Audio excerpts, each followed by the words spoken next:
സൂര്യപ്രകാശം നമ്മുടെ ശരീരത്തിൽ പതിക്കാത്തതുകൊണ്ടാണ് ഇപ്പോൾ പല രോഗങ്ങളും വരുന്നത്. എല്ലാ രോഗങ്ങൾക്കും അടിസ്ഥാന കാരണം കോശങ്ങളിലുള്ള ദ്രവീകരണമാണ്. നമ്മുടെ ശരീരകോശങ്ങളിലുള്ള ദ്രവീകരണമാണ്.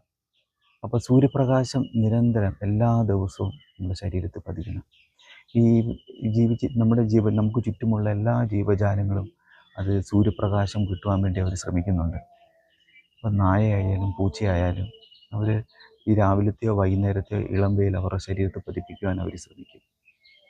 അത് അവരുടെ ശരീരത്തിൽ ഓൾറെഡി സെറ്റ് ചെയ്ത് വെച്ചിരിക്കുന്നതാണ്. നമ്മുടെ ശരീരത്തിലും നമ്മുടെ ഓർമ്മയിലും അതുണ്ട്.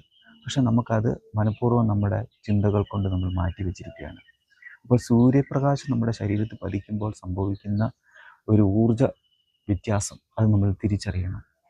അപ്പോൾ എല്ലാ രോഗത്തിനും കാരണം ശരീരകോശത്തിലെ ദ്രവീകരണമാണ്.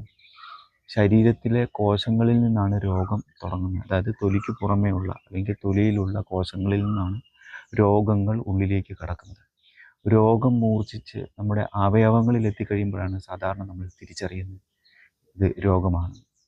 ഇത് ശരിക്കും രോഗത്തിന് പ്രത്യേകിച്ച് പേരുകളൊന്നുമില്ല. നമുക്ക് ആരോഗ്യമില്ലാതിരിക്കുന്ന ഒരു അവസ്ഥയെന്ന് മാത്രമാണ്. അപ്പം സൂര്യപ്രകാശം നമ്മുടെ ശരീരത്തിൽ പതിക്കുക എന്നുള്ളത് വളരെ പ്രധാനപ്പെട്ടതാണ്. നമ്മൾ എന്ത് ജോലി ചെയ്തു, എങ്ങനെ നമുക്ക് സമ്പത്തുണ്ടോ അല്ലെങ്കിൽ നമുക്ക് വിദ്യാഭ്യാസമുണ്ടോ, ഇതൊക്കെ നമ്മുടെ ജീവിതത്തെ മുന്നോട്ട് നയിക്കുന്ന അല്ലെങ്കിൽ ജീവിതത്തെ മുന്നോട്ട് പോകുവാനുള്ള ഒരു സാധ്യത മാത്രമാണ്. പക്ഷെ അതിനേക്കാൾ ഉപരി നമ്മൾ ജീവിച്ചിരിക്കുവാൻ ഉള്ള അടിസ്ഥാന കാരണം എന്ന് പറയുന്നത് സൂര്യനാണ്. സൂര്യൻ്റെ ചൂടാണ്, സൂര്യൻ്റെ പ്രകാശമാണ്. എല്ലാ ജീവജാലങ്ങളിലും അതുണ്ട്. അവരത് കാത്താണ് ഇരിക്കുന്നത്. രാവിലെ സൂര്യൻ ഉദിക്കുന്നത് മുതൽ എല്ലാ ജീവജാലങ്ങളും ശരിക്കും കാത്തിരിക്കുകയാണ്. മനുഷ്യർ മാത്രം അതിന് വിരോധമായി നിൽക്കുന്നു. അത് നമ്മൾ പഠിച്ചു വെച്ച സംസ്കാരം വെച്ചിട്ടാണ് നമ്മൾ സൂര്യനെ അളക്കുന്നത്.